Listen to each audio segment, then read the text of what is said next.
on the level. And what did I say is the standard? Please, can someone help me? The standard, anywhere you go to, so that you can get it one straightforward here. Anywhere you go to. Okay, sir. The standard is 90 decibel. 90 decibel, yes. You all know now it's 90 decibel. Please take note of that. Anywhere you go to, they will ask you this question: that was the when do you consider noise to be unsafe? Okay, to be hazardous. It is when it is 90 decibel. You are not an environmentalist. You may not be able to measure this and that, but it will not become unbearable. The body system, the body language will let you know that it's becoming unbearable. And at that point in time, it is what? It is 90 decibel. That's the standard. And of course, it can result into permanent hearing damage. Permanent hearing damage could emerge. Okay, that person may not even hear. That's why you see some people when they are walking and they disobey safety. It's for their own good. It's for their own good. When they go out, sometimes you have to talk, like you have to shout before some people can even understand what you are saying or listen to you. And you are only helping them by using their personal protective equipment. Okay, when they use their personal protective equipment, you are actually assisting them that, okay, we want you to be healthy. It's for their own good. All right. And yesterday we actually talked about ergonomics too. We look at ergonomics too under occupational health. I mentioned ergonomics the other time, and I said, ergonomics is the scientific study. Please listen very well.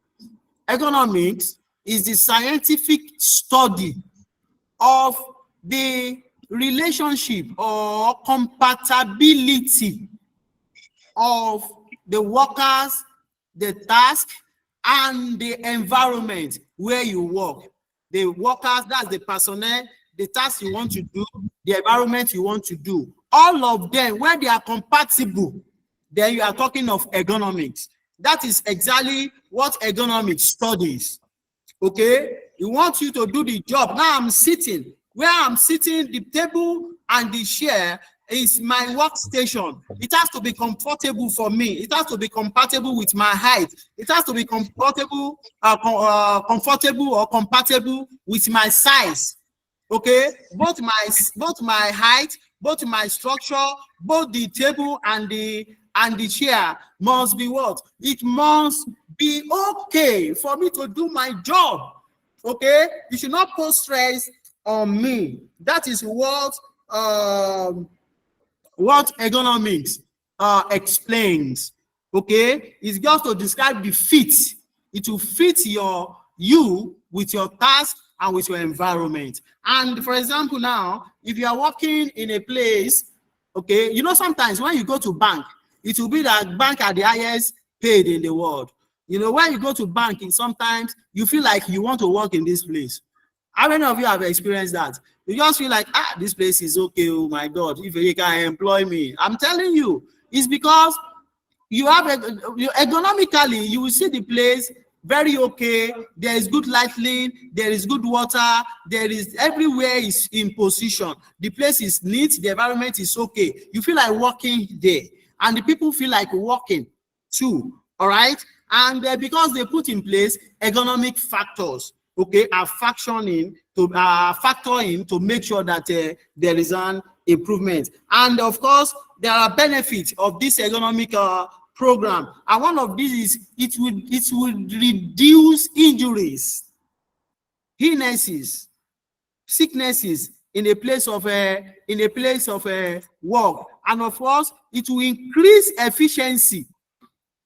It will increase efficiency. You know, the environment, your work environment, encourages you sometimes to work well, to do your work. You want to drink water, you get your cold water there. If it is warm water, you get your warm water there. You want to go to your gents to ease yourself, The place is okay, it's very comfortable. There is AC, there's humidity, the temperature is very okay, there is good illumination, the table is well set, your laptop is perfect, and you know, all these things, when you work or when you do all these things, then you are able to be more efficient. Okay, it will increase your efficiency. Okay, and of course it will increase your physical well-being. Okay, physical well-being, you are more stronger. Okay, you are physically fit to do your job, you are more healthy to do your job. Of course it will reduce absenteeism, okay, and turnover, because the environment is even, the work environment is conducive. I think we mentioned this in the factors of production. Okay, that the environment, the company must provide, organization must provide operational and enabling operational working environment. So the environment should be, the working environment has to be friendly. Okay, has to be friendly for you to do your job. The environment should not pose more pressure on you. Okay, it should not picture itself very negative, because if you put itself to you in a negative way, definitely you will give negative result. So you feel like going, if you're, you know, there are some people most people may have a negative home front, maybe they're having issue, or you get to work at your home at night, you feel like going to work in the morning, because you know your work environment is very, very conducive for you to do your job.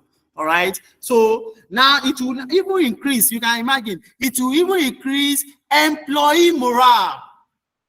All right, it will increase your morale. Your morale will be well increased. You know, I talk about negative morale to work as a concern, as one of the factors for concern for accident in a place of work, negative morale. But this, when economic is put into consideration, there will be what? There will be positive. It will increase your morale to work. You feel like working. You feel like to be present in a place of work. Okay, you make yourself, okay, you make yourself more reasonable, okay, in an organization. You weren't there yesterday. The factors of production is personnel, the environment, the equipment, and the materials. Okay, PEM, the personnel, the environment, the equipment, and the materials. All right. Now, there are economics related injuries. Okay, but let me just talk about this, because when you fail, or when organization fail to encourage economics, you find it very difficult. Okay, your job as a safety officer is to now recommend to your organization. It starts if you have overcrowdedness in your offices. If your offices where you're supposed to have 2 persons or 1 person, you are now having like 3 persons or 4 persons, because your organization wanted to manage their their finances, you know, the cost. Then you have to make recommendation that the place has to be conducive for your workers. Maybe they reduce the table, or there must be good illumination, there must be good ventilation, or there must be good there must be humidity. Okay, the place should be okay for them, and the gains, you know, should not be far away from where you are, or being enclosed, and they should have a place where you can have your section, and maybe you want to eat something, assuming it's an office, it's not operational area like a welding or this and that, where you can have chemicals, you know, chemical hazard can enter into your food. No, I'm not talking about that. It might be in the office, so that you can go and rest, take your food, and relax, and be okay. All right. So, but if we fail to actually practice this, we have there are economic related injuries. Okay, we have CTDs. CTDs, that is cumulative trauma disorders. I was talking about cumulative trauma disorders in the other time when I was mentioning musculoskeletal disorders. Okay, you may have pains in your neck, backbones, and so on and so forth when you mismatch. Okay, when you mismatch the physiological characteristics of the person that is working, the work that is doing, and the environment. When you mismatch, there could be expect ergonomic injury or injuries. But when you fit in, you match properly, then you are talking of ergonomics. Okay, it is then you can do your job and everything can be done very well. Then we have RSI injuries. That's repetitive stress injury. You know, you can see from the video I sent to you, someone was using jackhammer. Jackhammer. Do you see jackhammer? And someone was holding, the man that was holding drinks. Okay, you can see the vibration from the video clips I just show you. That is RSI. If he's doing that repetitive stress job for a very long time, and that could have resulted into injury. You see people that actually work with that hammer, you will see their hands shaking. And over time, for 5 years, 10 years, 20 years, you can see that it can lead to neurosis. Okay, it can lead to a lot of problems. All right, and of course we have repetitive trauma injuries. We have stress, we have injuries. You can see the stress the man was experiencing through vibration. All right, then now what can be done now to prevent this injury? You must develop an ergonomic program. It's very important. Please take note. You must develop, this is level 2 anyway, you must develop ergonomic program. Okay, you must take proper breaks. You must take proper breaks. You need to take proper breaks in the place of work. Okay, proper break. Observe your break. You know, do you know safety is not in support of overtime? Please, who agree with me? Can you please? Yes, Yes, sir. So that's cool. are you? What? Everything fuck. I don't think No, I agree with you, sir. Because sir. it's overworking. It's overworking yourself. All right, thank you, sir. Yes. Yes, Burak. Bubarak. Lawal.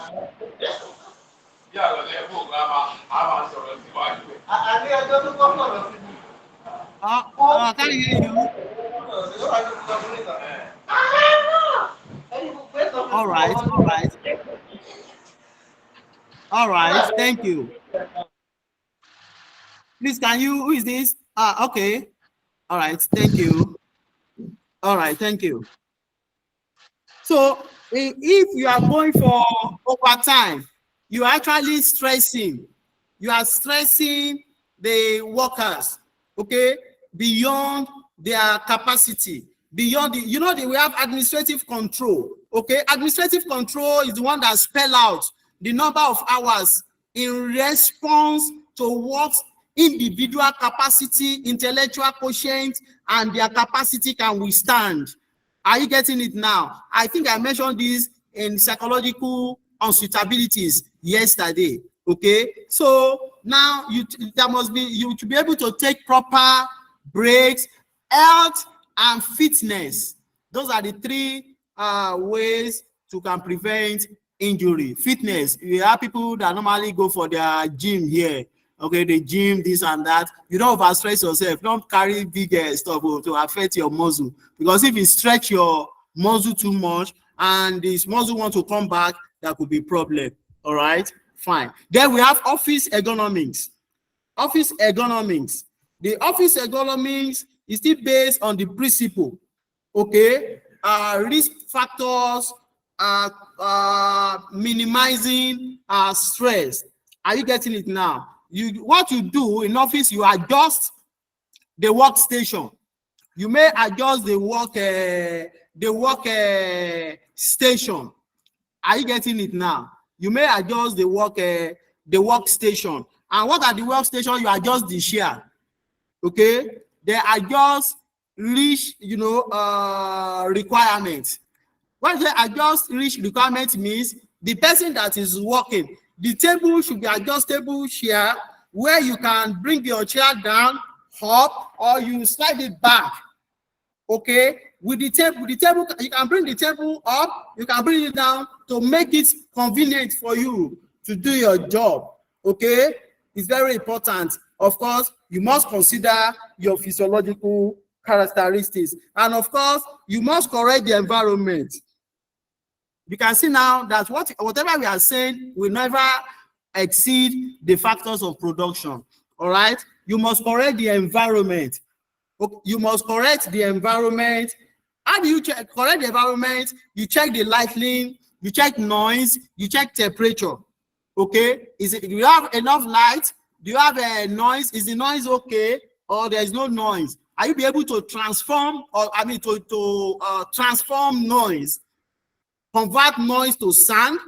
Are you able to do that? Are you able to make sure that the temperature is okay? You have to correct the environment. Okay, you need to correct the environment. Do you have enough air conditioner in your place of work? If there is none, do you have enough cross ventilation so that there will be no transmission of diseases from one person to another? It's very important. Then check work pace and stress level. Work pace, WORK. Okay, work pace. Okay, your work pace is very important. How do you do your job? Okay, do you just work at a stress from morning to evening, no break? No, so you need to put them through. Then the work process. Okay, you must check the work process. How is work carried out? Okay, did they carry the work step by step? Is there any methodological approach to the kind of work they do, either as an office, I mean their office operation, or in their operation? You must check this. Then you need to work on the posture and the habits. You must check the posture of your staff. That is all this, you know, when you are regularly carrying out your audit. I think we mentioned audit the other time. You need to check audit, and from the audit, it is there you check the attitude of your workers, what they do in the environment, what then you'll be able to recognize and see this type of observations through your walkabout activities. All right. Then we talk about industrial ergonomics. You know, yesterday, I think I've mentioned it today, workstation. I talked about workstation and work envelope.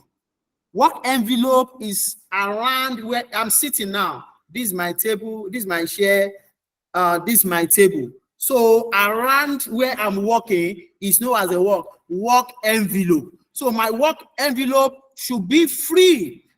There should be a walkway for me. It shouldn't be in a place that is very tight for me to do my job. And it shouldn't be a place where you have cables exposed that can make me to trip and fall and have a very serious accident. All right. Then you should be able to arrange the work area very well, give recommendations, tell them what to do. And then, of course, you must check the appropriate tools.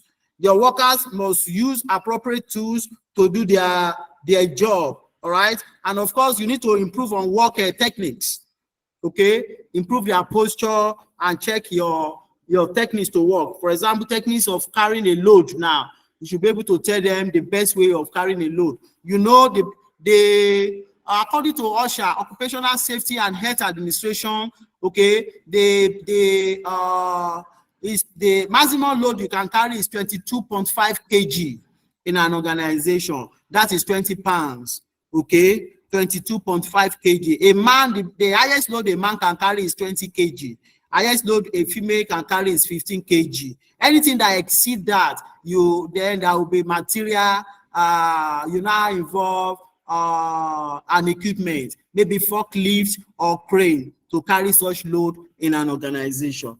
All right. Then we have there are control strategies in ergonomics. Okay. The first is engineering control. All right. Engineering control, I said yesterday that engineering control is actually regarded as the first line of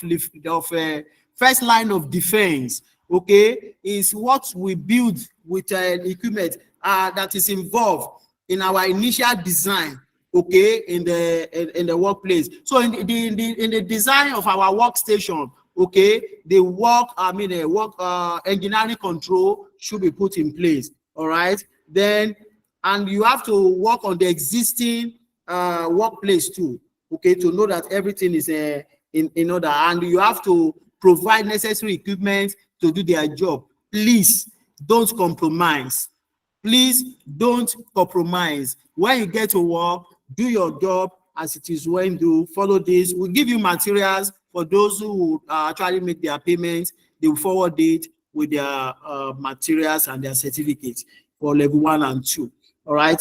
And level 3, of course, when you pay for level 2, you get a certificate, then level 3 will move on. All right. Then we have administrative controls. Administrative controls too. Okay. Administrative controls, we have training workers in work method. Okay, you have to train workers in a work method, and you have to rotate work task. You need to rotate work tasks. If someone is working in a very tense place today, tomorrow or next you put it. If someone working in a noisy area today, tomorrow or next roster or next this thing, you can transfer the person to another unit. All right, that's administrative control. Then you have to limit extended work hours. That's why I make sure though in a place of work they have a target, and the target can be 2 hours or 3 hours. Okay, but that extension will actually affect workers. All right, and maybe fatigue may set in, and tomorrow they may be affected. All right, then you should be able to provide mini break, okay, for them, recess. We call it ergonomics break. All right, then we still have enough. We have like 20 minutes now. Then we have stress management. It's a course on its own place, but it's what you look at in occupational health. Stress management. Okay, stress is actually an adverse reaction. Okay, people have to excessive pressure. Okay, so stress is a state. It's not a disease. Oh, it's a state. If the pressure is beyond what you can absorb, and I told you that in your place of work, people will stand pressure based on their knowledge, based on their skills, based on their experience.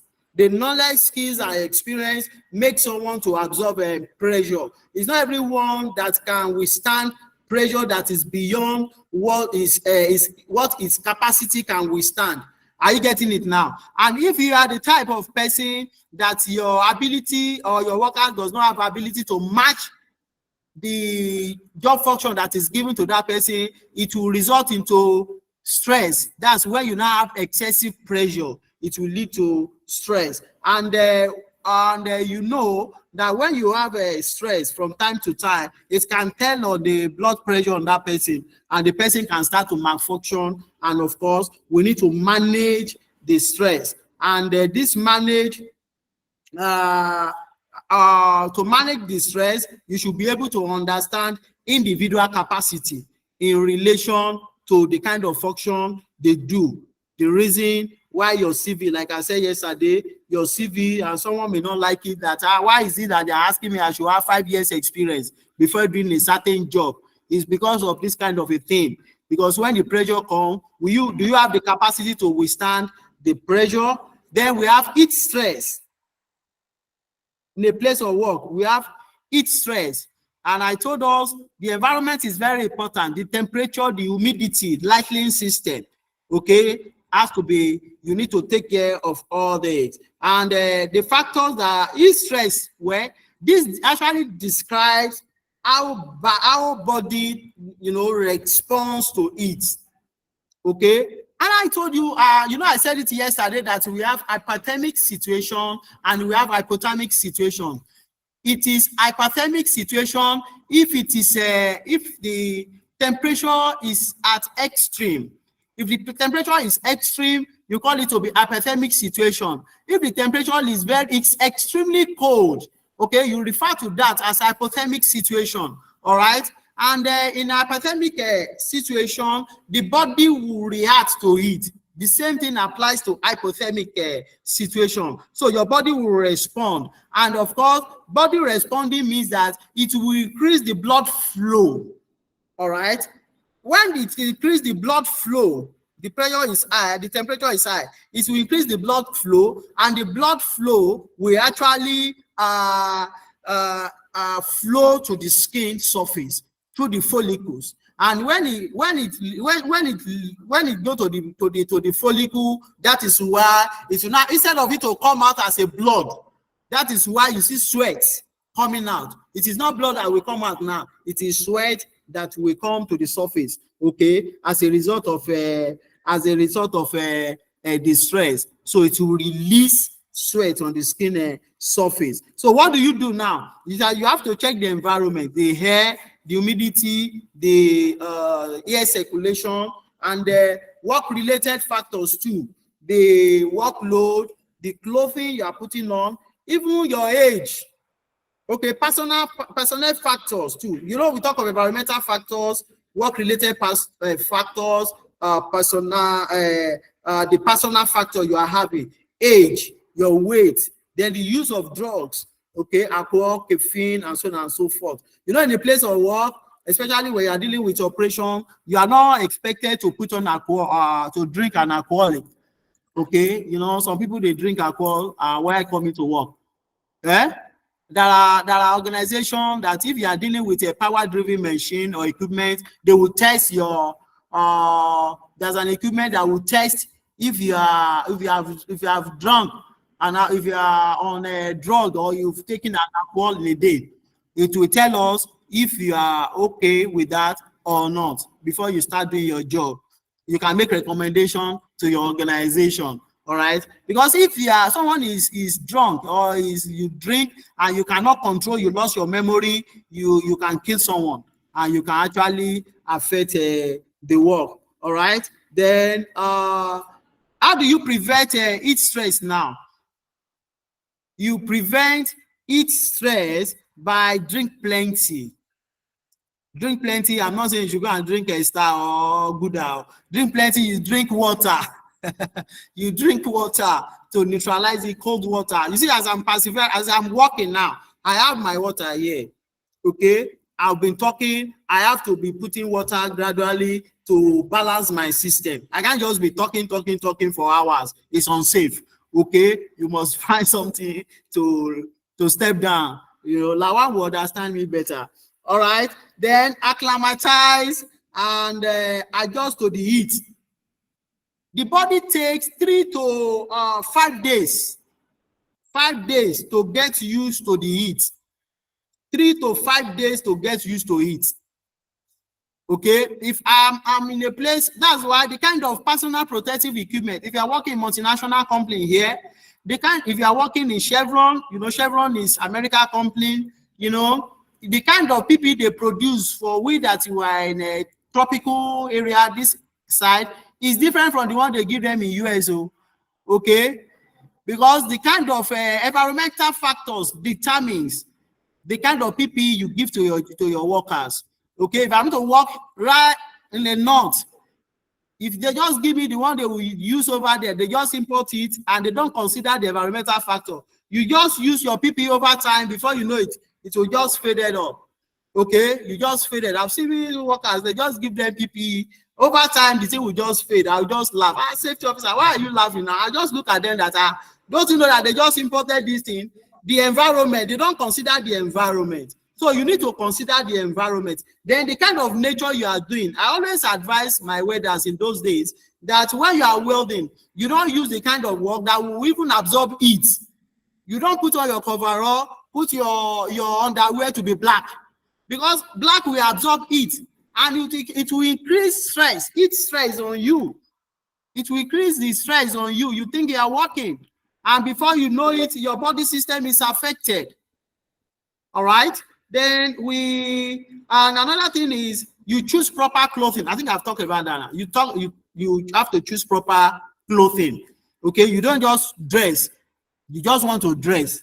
No, if there is heat, there's a way you dress. determines the nature of work. You determines the kind of work, the type of PPE you put on, the type of work you do, the hazard related to the type of work you do, the environmental factor related to the type of work you do, determines the kind of PPE you give to your workers. It's very important. Please take note of that. Then you eat properly. Eat properly. It's very important. Eat properly. So don't advise your workers. You don't just save money to keep you need to eat well. Okay, eat well so that you can be psychologically, you can be sound, mentally okay to carry out your job function. Although there are places of work that they give you food. They decided to give you food. It's not that they just want to spend money. They want to give you correct meal so that you can reason well and think well to do your job. Okay? Some people have been in a place of work that they tell you that, oh boy, this food they are giving us is too much, so they have to monetize the money. They just after money, just monetize this money for us. At least this meal. No, those that are giving us food, they are not full. What they want us to do is they know that if they tell you to eat yourself, you may not eat better food, you may not eat good food because you want to save and make money. Okay, so they now subject you that, okay, don't worry, we are going to serve you your lunch here. So in your house, you do that. But if you are offshore, they give you enough food. Okay, enough food to give you strength, to make sure you are okay. That's why when you go offshore, you come back, you are fat. Okay, you are somehow fat. It's not that you are just fat because they feed you, you're being fed well there. You have the energy to do their job. When you come home, instead of by releasing you to come home, it's for you to come and rest, not to go to a club. Okay, so it is then many people will be going to a club and still go back to work again and stress themselves for another 2 weeks or 1 month, depends on the multinational company you're working with. So you have to sleep and rest. Sleep and rest. Those are the things you do to actually reduce reduce stress. It's stress on you. Then temperature extreme, I think I've talked about that, and I've talked about vibration. Someone in the video, you will see it. The manual handling, I've talked about manual handling. Manual handling is actually the means of applying your physical effort to push, to pull, to lift and lower loads. That's so instead of you to apply your human effort. That is why I said what they give us is 22.5 kg. Is the highest load you can load. Please find out. 22.5 kg is the highest weight of load you can carry in an organization. Are you getting it? Anything that is more than that, please call your forklift operator to carry that load for you. It's not meant for human being. It is meant, but some people, students have already asked me in the past that, sir, what about those people that used to carry bag of rice in the market? That some people are carrying like 4 bags at once now. That is not organizational stuff. They don't want a situation whereby you work today, tomorrow you'll be useless. No, they want you to be doing your job without any problem. In fact, mostly it is very better. It is more appropriate to even carry load. It's more appropriate to share the load. You share the weight of 2 persons can carry load. It become lighter and it become less stressful to whoever. All right. Now we equally have a manual, like I've said. All these give rise to occupational health problems if you don't look at it. And there are common types of injury that will actually come off from handling of equipment if you are not looking at it at that. And the common injury that can come as a result of that, we have back injuries, muscular problems, hernias, and so on and so forth. All right. And there are safe manual handling techniques. Okay, there are safe manual handling techniques. There are ways you carry load that will not affect your back, will not cause any musculoskeletal disorder, okay, or any ergonomic injuries to you. or to any of your workers. Please take note of that. When you are lifting, you are climbing or pushing and pull, you need to check all this. The techniques is very simple. It's just for you to check the load. You preempt the load. You know the weight of the load. You get close to the load. You slide your leg and then you squat. Okay, you carry load with your leg. One will serve. One leg will serve as support for the load. The other one we had as a balance for the load, so that you get the clicks from here without any problem. So let me just stop from here. I still have so that we can have a recess. Though we're supposed to have one class today, but the way it is, we may have a recess. I may join you soon later. Today again. Thank you and God bless you.